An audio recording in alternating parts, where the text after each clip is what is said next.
I welcome you today to our program, DC Mumias Up Close. And today we are interviewing our parents, our spiritual parents, Reverend Dan Barasa and Ann Barasa. The Bible says in Matthew 16 verse 18 that I'm building my church and the gates of hell, they shall not overcome it. Come and join me even on this journey as we interview them. I am your host for today, Victor Oblinji. Welcome.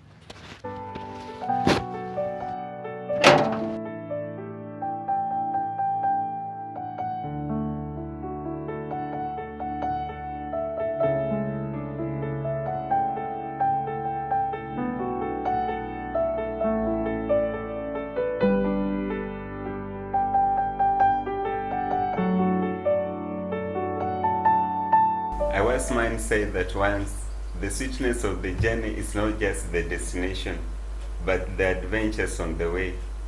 And today in Mumias Deliverance Church, we welcome you. We are having an interview with our parents, one-on-one with Pastor Reverend Dan and Ann Barasa. So we welcome you even as they take us through the journey they've had for years. Karibuni. Asante, asante. I'm Pastor Daniel Barasa Mandela. She's my wife, Ann Barasa. You are most welcome to hear more about us, who we are in ministry, and where we are now today on the planet, the work we are doing. So it's a pleasure to have you around. Thank you. Thank you very much. So apart from that, we are keeping the government regulation about social distance. So I don't know about the couples. Does it apply? I think the couples Yes. it might not be applicable, or it can apply, but in this context it doesn't. Unless one is sick. Yeah. Unless one is sick. Okay. Yeah, because how do you keep the distance? Yeah. Thank you. Okay, thank you very much. Now back to our topic, Yes. to our session this moment. Yeah. Yeah, many people have been seeing you on social media, Facebook and YouTube. Yes. Yeah, preaching. And on Friday, normally family times, our mom, Reverend Ann Barasa, is teaching about families. But apart from that, behind the camera, they don't know actually who Reverend Mandela and Ann Barasa is. So briefly, can you describe who's Reverend Daniel Mandela? Reverend Daniel Mandela, first of all, I'm a preacher as per now. But I'm also a son of somebody. My parents were called Jacob and Naomi. They are late, they are not alive today. So Pastor Daniel Barasa was born some years ago. At least I've celebrated just my 56th Wow, congratulations. birthday.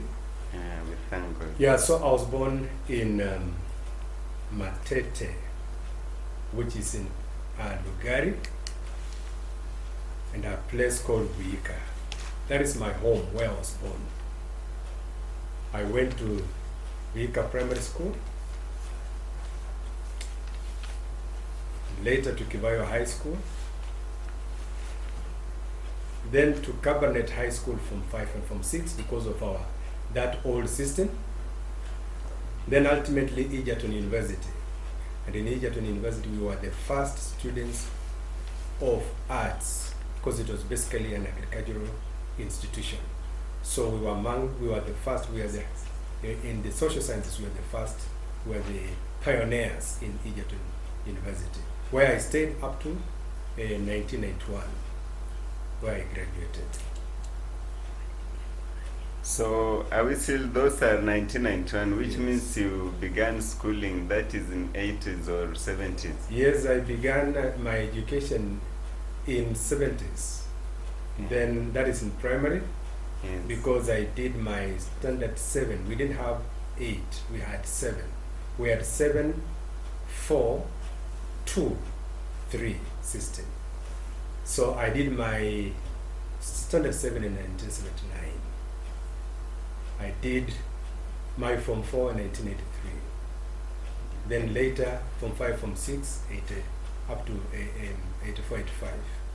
I got saved immediately after my high school in Form 6. After I finished my Form 6, I was an untrained teacher at that time in Kitale. That's when I got saved.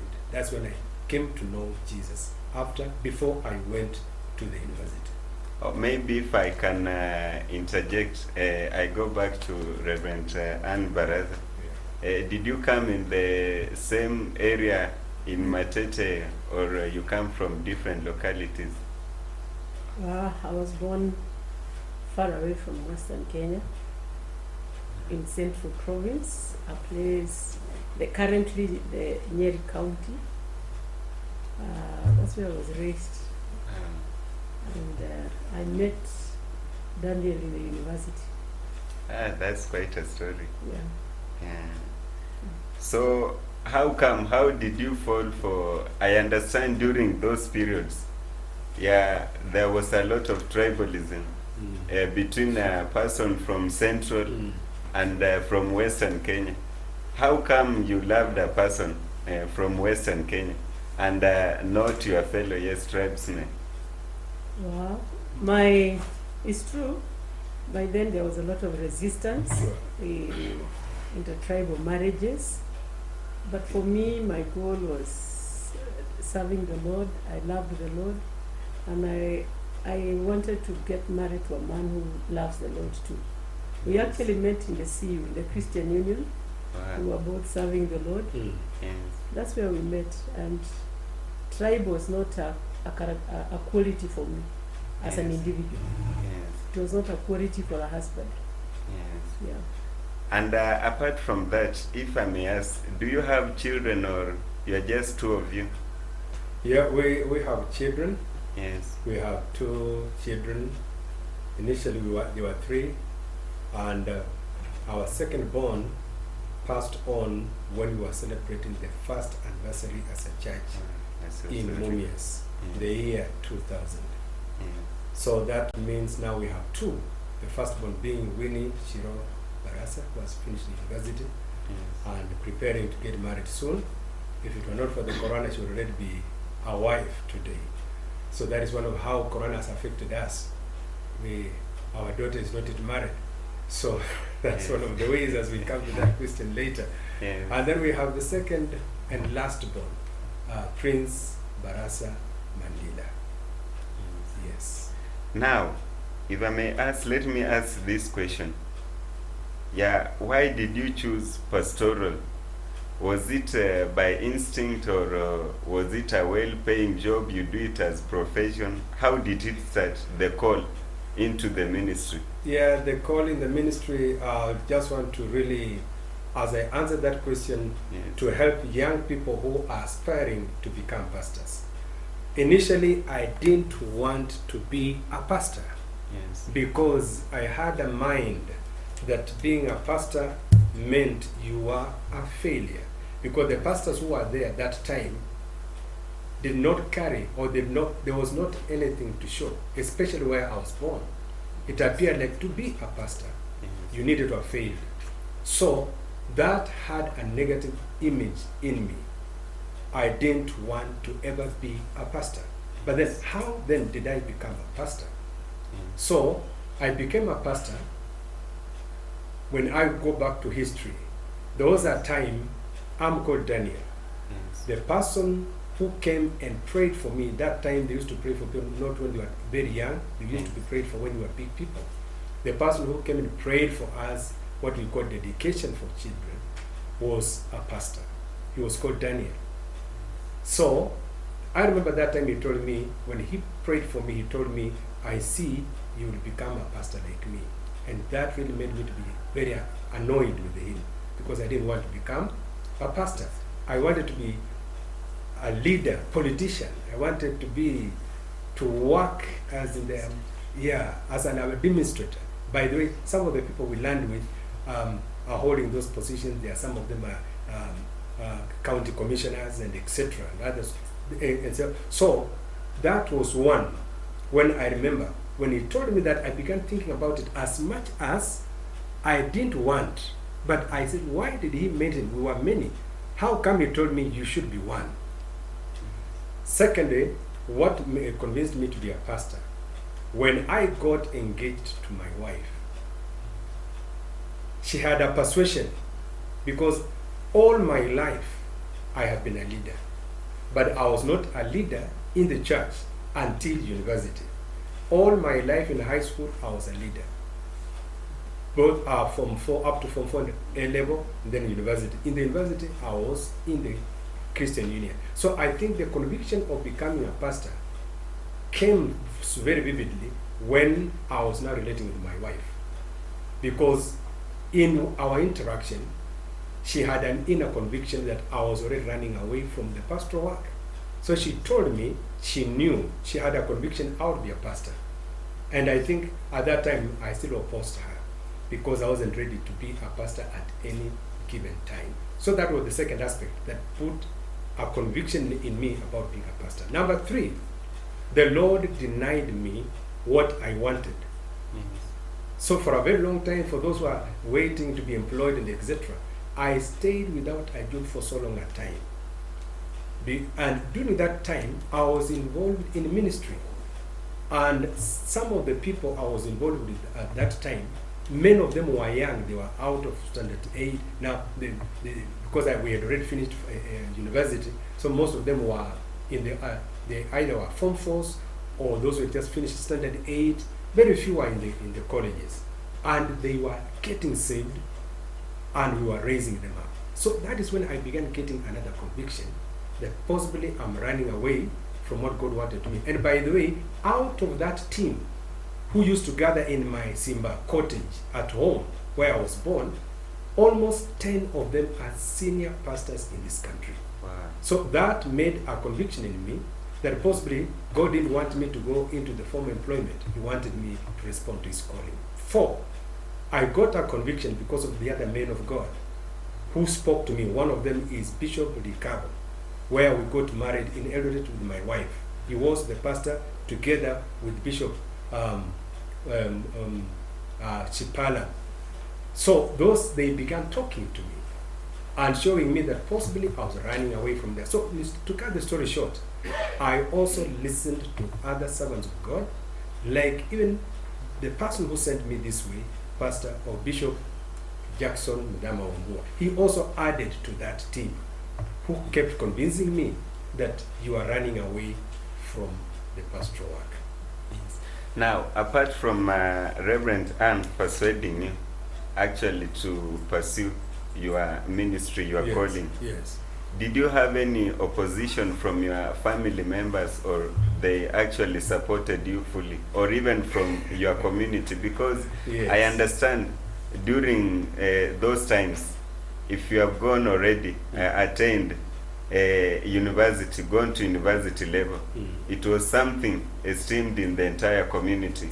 And pastoral, being a pastor, it was something of low class. Did you have any resistance, or they just supported you fully? Yes. Actually, when I was thinking now of becoming a pastor, I would want to say, as you say, I was among the first people to go to the university. Possibly if I would count in my entire clan, I would be, as the people within that village or that location or division, I could have been number 3 to go to the university. So that meant I was among the most learned people, if we judge learning by going to university. So my parents resisted, and even not only my parents, my uncles, all the other people, including my friends, even the ones I was raising up to be saved, because they saw me as an ardent, strong person who would speak out openly on issues of politics.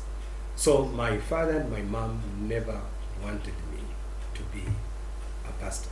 In fact, when I decided to be one, it is one of the things that affected my late mom. She developed pressure because she saw me going the path of failures. because being a pastor, you are failing. I was going to shame the community and shame them. After going to the university, how do I become a pastor? People who have no respect in the community. Yes. And back to you, Reverend Anne. Yeah, during those times, did you get just born again? Do you come from a family that is born again from starting with the parents? Everything. How was the experience during those days? Well, I was born in a religious home. My parents were religious but not born again. The first person I saw or I heard talk about salvation was my elder sister.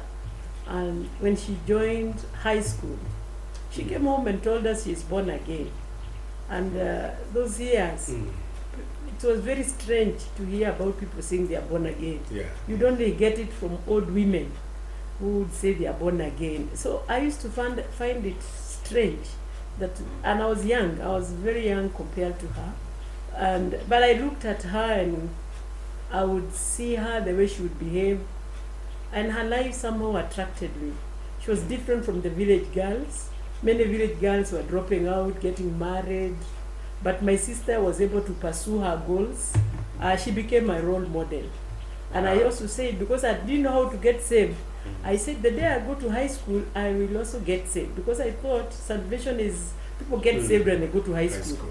So, and true to my words, when I went to high school, before I finished Form 1, of course, I went to a school where there was a very strong Christian union. Somebody came preaching about salvation, and I gave my life to Christ. So I got born again even before my parents got born again. Yeah. Okay, thank you. And now, Reverend Dan. Yeah, you are done with that is primary, secondary. Now you are done also with the college. Yes. Where were you stationed before that call to the ministry? Now you realize this is my way that I've been destined to follow. Yeah, at that time I was responding to the call. I was working in Malindi. And that is the time actually now the people we were with in university were getting employed by the civil service. Actually now jobs were available. And that is the time I got a conviction not to apply for any job but to be a pastor. By that time I was actually teaching in a private school called Silver Sands Academy in Malindi. So that's the time I got persuaded. We were already married. My wife was working, and I was working there, and I was actually being paid very well. I was being paid far much, almost twice the salary of my wife. So now, also quitting was not as easy, because now I was to venture into pastoral.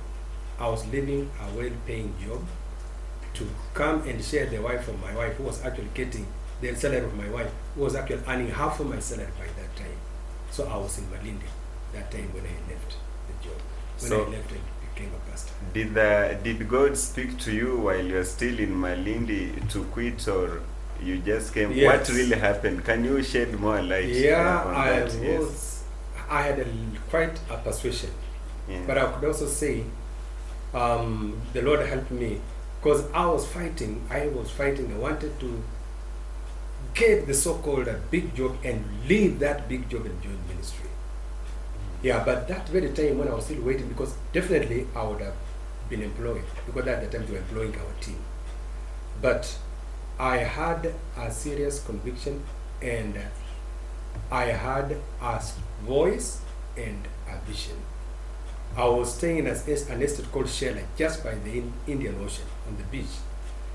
A stone throw. In fact, our gate is far away. It's almost the distance, like almost the ocean is like by that gate. So that night, I had it very clear. That's when I went to apply for recognition in the school. I had the voice very clear. I was called. I had it. It is like there was some light, because I had switched off the lights, and some light came splashing in the house. And the house was a story building, so it was dark, but the light came Then I had a voice that very specifically, I called you, you should go and become a pastor, and I will not let you down. I heard it very clearly. And some of the people, actually, how can you actually differentiate between the voice of God and maybe someone, because nowadays I've heard that even demons, they speak because they move as angels of light. Yes. How did you differentiate actually to know? Can you help someone so that he Yes. can know it's God who is speaking? Yeah. Yeah, the difference is that because ours, if you're running away from something, you have no peace. You are disturbed. And it's like you are holding on your own. So, why I was persuaded it was God, the time that voice came and I responded, I said, yes, if you are the one now, I'm going. From that very time, I had total peace. There was nothing, as much as I didn't know what I was going to do. It's because but I had inner peace. Of course, when I went to the school to render my resignation, the school did something very strange.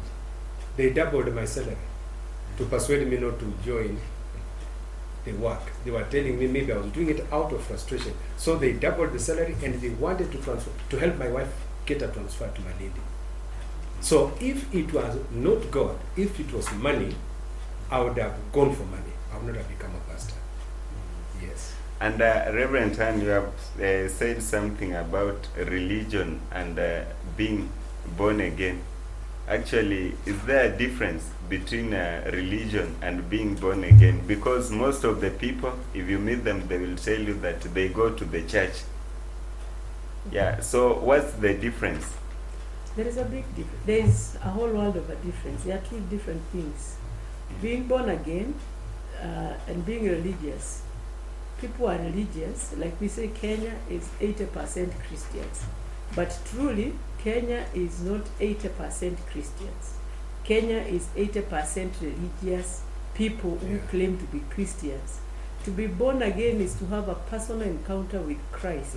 To allow Christ into your life as Lord and Savior. Yes. And you become his disciple and follower and do what he says in his word. Being religious, you can go to church, you can be baptized, follow all the rituals of the church, but you're not yet a Christian. You remember the disciples were called first Christians in Antioch. Yes. And they didn't call themselves. People Christians. watched them and they saw the life of Christ in them and called them Christians. So there are few Christians in Kenya. Yes. And there are many religious people in the name of Christianity, because there is a Christianity as a religion. Yes. But there are many who are in the Christianity as a religion, but they are not yet Christians. They are not yet children of God. They are not born again. Yes. Okay, thank you. Now, there was this time that Reverend Dan, he has said that you actually persuaded him to continue, with the ministry, to follow his calling. And inside he had some resistance. How did you cope and manage so that finally God spoke to him? Well, I want to thank God that by the time I was meeting him, I had my ground as a Christian, and when we became friends, I would see in him the calling of a man. I mean, I would see the character, and there was that inner conviction within me that this person has a calling to do the work of ministry. And I was not materialistic. I was not looking after money. I wanted somebody my prayer was that he will do the will of God. Because I knew when he pursues the will of God, we will be at peace. Because when you do the will of God, that God you are following will take care of you. So, of course, looking at how he didn't have money. Money was not the issue for me. I knew God would provide, and he did provide. Of course, there was times of scarcity, there were times of need, but we had the peace and the grace of God to persevere that. Yeah. So I would say my interest was to help to see him serve, do that God had called him to be. Yes. Someone will say that actually you are not normal, because most of the girls, they will pursue a guy who has a lot of money. Yeah, nowadays, actually, currently, if you see most of the ladies, they define success as someone who has a good, well-paying job. Yeah, a lot of cars. That is success termed currently. And how come actually you managed? Did someone teach you about these morals or? I wouldn't say I was taught, but I think there are things that I picked as I grew up. I saw in my home we did not have a lot of money, but we were peaceful. And there are things I could catch also from my elder sister, whom I said was my role model. And she's also a pastor. And I just wanted to love the Lord, and I wanted a man who loves the Lord and serve and does the will of God. I'm not saying that doing the will of God you must be in pastoral ministry. Yes. But you can do the will of God in the corporate world. But for him, I knew that God has not called him there, because God had closed all his doors. He had very influential people who are his relatives. And whichever doors they tried to open, they never opened. So I knew that his calling was related to serving the Lord in the church. Yes. Yes. So, and how God was going to meet our other needs, I left it to him. I left it to the Lord to do it.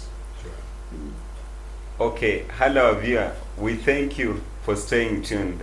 And we are going for a short break. When we come back, we shall be viewing actually how he started ministry, the church in Mumias, and its development strategy. Did he have a vision and all that? Stay tuned.